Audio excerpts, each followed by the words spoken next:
Cher public, cher jury, cher papote, bonsoir. Alors avant de commencer ma plaidoirie, je voudrais vous faire part de l'étonnement que j'ai eu, de la surprise que j'ai eue, de la déception, même que j'ai eu, je suis désolé ami papote, mais de la déception que j'ai eue hier quand j'ai reçu le sujet, alors que je dévalais des pistes dans les Alpes. Quand j'ai reçu le sujet, j'étais déçu. Pourquoi ? Parce que, comme vous pouvez le voir, le troisième mot de mon sujet, c'est absinthe. Alors moi qui m'étais inscrit au plaidoirie du manager en me disant « Chouette, enfin un événement un peu sain à l'EM !» Tu me parles, j'ai disserté pendant 10 minutes sur la gueule. Ouais. Donc pour moi, il y a quelque chose de grave dans ce sujet, et c'est pour ça que je vais faire quelque chose qui, je crois, n'a jamais été fait au plaidoirie du manager. J'espère que l'équipe de Verbatim ne m'en voudra pas trop.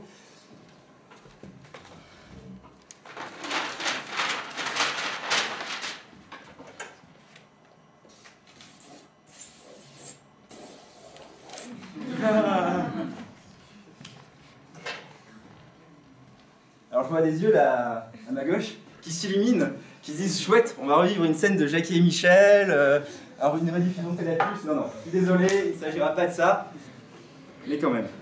Aujourd'hui, je souhaite que ma plaidoirie soit interdite aux mineurs.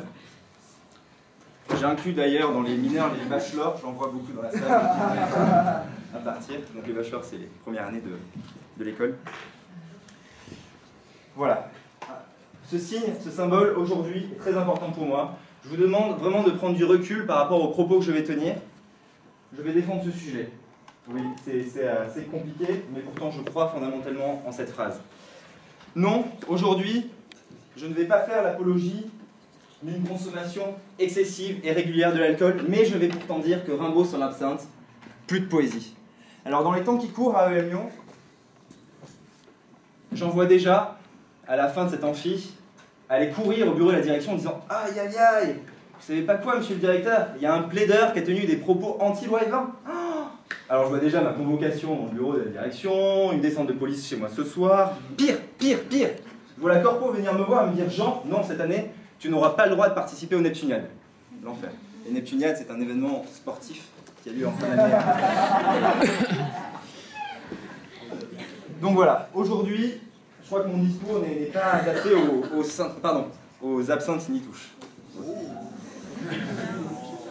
Aujourd'hui, je suis là pour défendre l'idée, la thèse, selon laquelle je crois qu'un petit verre d'alcool, une petite cuite, bon, ça fait du bien pour la créativité. Que Rimbaud, c'est son petit verre d'absinthe quotidien, bah, il n'aurait pas fait la poésie qu'il fait aujourd'hui.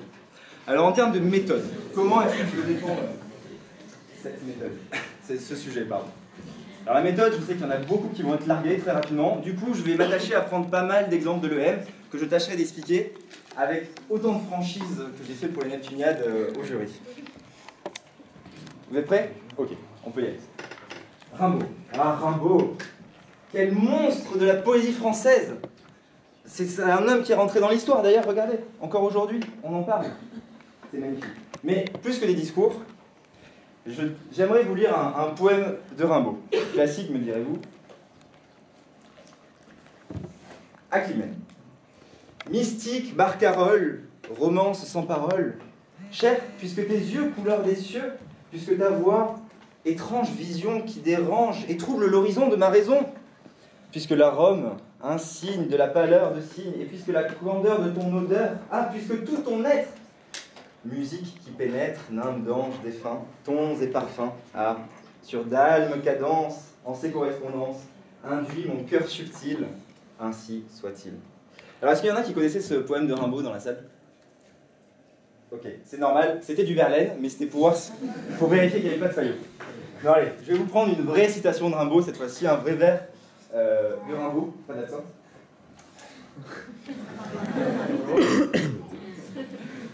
Voici le vers. Car je est un autre, si le cuivre s'éveille clairon, il n'y a rien de sa faute. Car je est un autre, si le cuivre s'éveille clairon, il n'y a rien de sa faute. Ok.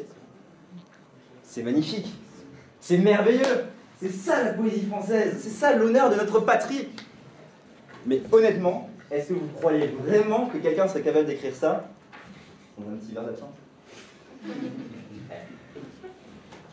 Bon alors j'en vois déjà là, au fond là, qui viennent d'arriver, qui se disent mais non, mais son raisonnement est un peu bancal, c'est un peu facile, il va vite dans ce qu'il fait. Ok, d'accord, très bien. Je vais changer de méthode.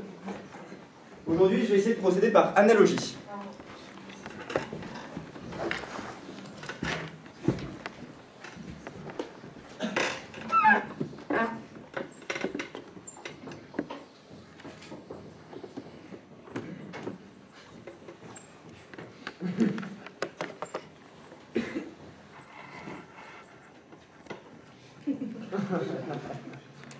Alors la chope, pour le monde du jury, c'est l'art d'un EM1 de déclarer sa flamme à sa dulcinée en soirée. Vous allez me dire, est-ce que c'est vraiment une analogie? Oui, clairement, ça fait 24 heures que je travaille sur ce sujet, je ne me serais pas permis de vous prendre quelque chose qui ne serait pas une analogie. Ok, pourquoi c'est une analogie? Alors l'analogie, c'est le fait de dire que A est à B, ce que C est à D. Ici, on peut dire que la poésie est à Rimbaud, ce que la chope est à l'EM1. Ok, c'est bon? Jusque-là, vous suivez. Mais, j'en vois déjà qui se disent, mais il est fou! Il est fou! Il compare la poésie à la chope. Enfin, même au plaidoirie manager, il va se faire saquer par le jury. Il est complètement... Il est taré. Non. Aujourd'hui, je défends que la chope et la poésie, c'est pas si éloigné. Pourquoi? Parce que pour moi, la chope, c'est un art qui demande d'ailleurs beaucoup de créativité. Et pour ceux qui ne croient pas, je vais faire quelques comparaisons. Tout comme la poésie, la chope, ça se fait autour de quelques vers.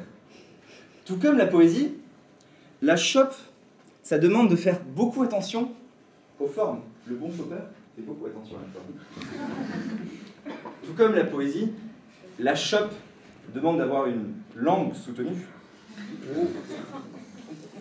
Et enfin, comme il y a différents types de poètes, il y a différents types de chopeurs. Je prendrai par exemple le chopeur surréaliste. Celui, le mec lambda là en salle qui essaie de choper la bombasse, excusez-moi pour le terme, qui est là-bas, et qui n'arrivera jamais. Bref, le chopeur surréaliste. Voilà, après cet aparté pour vous démontrer qu'on avait bien une analogie, je voudrais faire avec vous une expérience de pensée. Pour revenir un peu sur ce sujet, vous montrer que le M1 sans alcool, plus de choc. Je vais vous demander de tous fermer les yeux, s'il vous plaît. Et vous rouvrirez simplement quand je le taperai dans mes mains. C'est compris? Allez, vous fermez tous vos yeux. Hein, tous. Je ne vois plus aucun yeux ouvert. Non, toi là-bas, ferme tes yeux. Ok, donc là vous êtes bien, vous entendez la voix d'un type sympa, le jury, vous allez me faire passer au prochain tour, ok, vous êtes bien, parfait.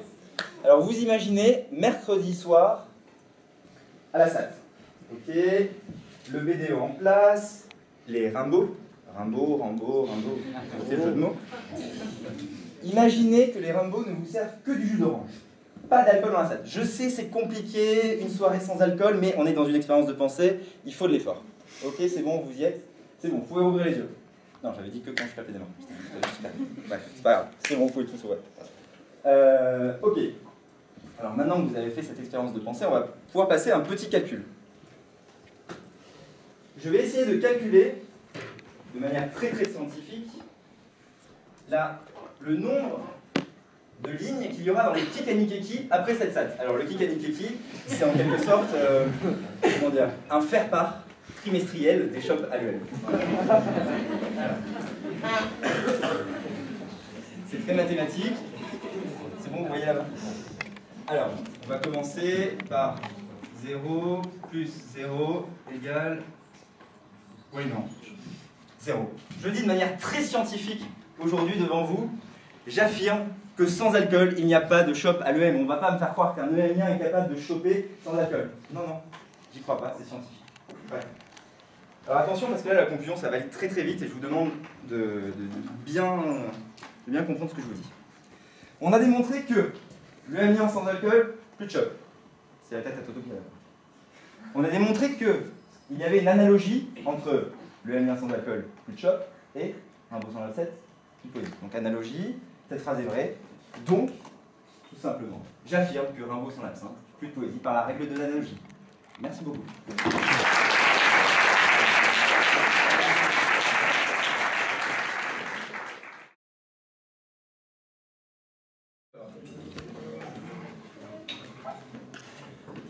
Rimbaud, sans l'absinthe,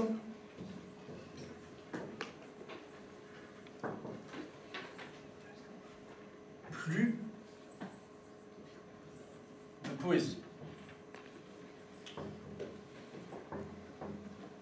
Je vais donc plaider le contre et tout simplement dire à mon contradicteur qu'il aurait suffi d'une lecture un petit peu plus attentive pour comprendre que c'est sans absinthe que Rimbaud aurait écrit plus de poésie. Grave erreur, mais même mal lue, cette phrase n'a pas de sens. Et oui, parce que le problème du sujet ici, c'est que je ne vais pas m'empresser de plaider le pour ou le contre, comme c'est malencontreusement empressé de le faire mon contradicteur, est que le problème est double. Or, ami de la langue française, je crois qu'il est là très dérangeant de laisser passer une telle incertitude dans un sujet qui traite de littérature. Les deux sujets sont possibles, et les deux sujets sont opposés. Comment voulez-vous donc que je défende le pour ou le contre dans un sujet qui n'a pas de sens comme celui-ci? Anis vous parlait tout à l'heure des sujets alambiqués de verbatim. Je pense que dans l'alambic, l'absinthe devait s'y trouver. Verbatim nous mène donc en bateau ivre. Mais puisqu'il faut prendre un beau au mot, voyons donc si avec l'absinthe, il pouvait reprendre inspiration. Alors attention aux épileptiques, les effets spéciaux sont dangereux. Une pincée de Rimbaud, 100 ml d'absinthe blanche,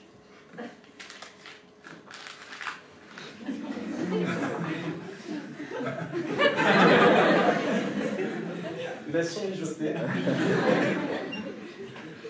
Bon, entre-temps, supposons que l'absinthe puisse être une source d'inspiration. Encore, si nous parlions de rail de coke, je comprendrais qu'on puisse parler d'inspiration. Mais là, je suis désolé, je trouve qu'il y a une certaine mauvaise foi à tenter de faire croire à l'audience et à un jury d'experts que l'absinthe s'aspire. Enfin, je dis ça, je dis rien. Mais le vrai problème du sujet, c'est qu'avec une telle mauvaise foi, il me semble très difficile d'évoquer le problème de foi. Donc, je vous dis, moi, l'absinthe n'est pas la source de la foi qui brûle au fond de soi. C'est dans le cœur que vous avez cette force qui guide vos pas, nous disait notre ami Ophide. Mais admettons qu'on trouve bien dans le cœur cette force qui guide nos pas. Je suppose que vous souhaitez faire du marketing pour tenter de nous vendre un sujet aussi Rimbaud sans l'absinthe, plus de poésie. Alors la prochaine, ce sera quoi? Rimbaud, il n'y en a pas de absinthe? Non? Bon. Je tente. Car oui, ce n'est pas pour rien si... Non, c'est pour rien, d'ailleurs. Je tiens à dire tout de même qu'on ne sait même pas de quelle marque d'absinthe nous parlons. Perkerman, Le Mercier, d'absinthe, bon, passons les précisions, mais admettons, continuons à admettre. Parlons plutôt du sujet, puisqu'il est la question d'un drame humain. Rimbaud, quelle carrière fulgurante! 4 ans de carrière, à écrire des poèmes aussi variés que L'eau, Bal des pendus, ou le peu fameux, mais néanmoins très explicite, sonnet du trou du cul, écrit en 1872. Eh bien, parlons-en, et je vous remercie d'avoir souligné ceci.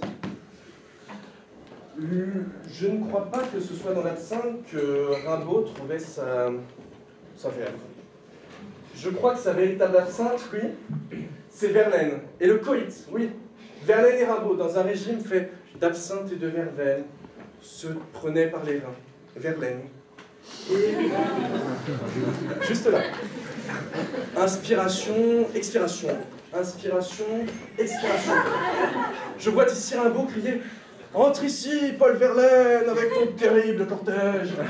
Et Rimbaud... Et Verlaine de lui répondre « Je vais et je viens entre tes reins beaux. » Oui, bon, il va et vient, mais pas trop non plus. Pas trop non plus. Parce que en Verlan, Verlaine, c'est laine de verre, et la laine de verre, ça irrite, alors l'absence sur les irritations, je pense que c'est moyen pour l'inspiration. Mais, admettons, continuons à admettre. Je vous le dis, moi, Monsieur Chatillon, je vous le dis, il faut arrêter avec tous ces clichés, comme s'il suffisait de se défoncer pour écrire de la poésie. Moi je vous le dis, notre belle école serait remplie de poètes en herbe, et pas n'importe quelle herbe. Et au vu de la bière qui coule à flot, à défaut d'absinthe, je pense que nous nous appellerions dans tout le Rhône EM Lyon Guinness Cool. Je dis ça, je dis rien. Admettons, allons-y, puisque le lundi tout est permis avec Arthur Rimbaud. Allons-y, raisonnons par l'absurde, allons dans le sens de notre cher contradicteur, et voyons si la consommation d'alcool et d'absinthe en école de commerce conduit à de la poésie. Car oui, ce n'est pas pour rien si toutes nos belles soirées arrosées, nos réunions de poètes, se termine par le Connemara. Bravo, oui, la poésie, elle est là. Le Connemara, Sardou, Rimbaud, oui, tous de la même trempe. Ah, rajoutons Francky Vincent au cercle des poètes tyroliens. Et Michael Jackson, sans propofol, plus de thriller. Non, je ne crois pas. Évidemment, dans votre logique, à n'en pas douter, Rimbaud se serait inspiré de ces ivres morts pour écrire Le dormeur dans le mal. Non, je ne crois pas. Oh, mais voyez-vous quelque chose? L'encre s'est effacée. Je ne crois pas qu'il y ait plus de poésie sur ce papier. Mais je me trompe peut-être. Il faudrait une lettre de voyant pour y voir plus clair. Non, mesdames, non, messieurs. L'absinthe n'absout rien. Rien du tout. Voilà donc, présente ou absente, sous, sans dessus-dessous, Verlaine comme Rimbaud n'avaient rien de beau. Et avec un peu d'absinthe, ils avaient même l'air à rien beau. Alors moi je vous le dis, l'absinthe, personne n'y touche, sauf moi.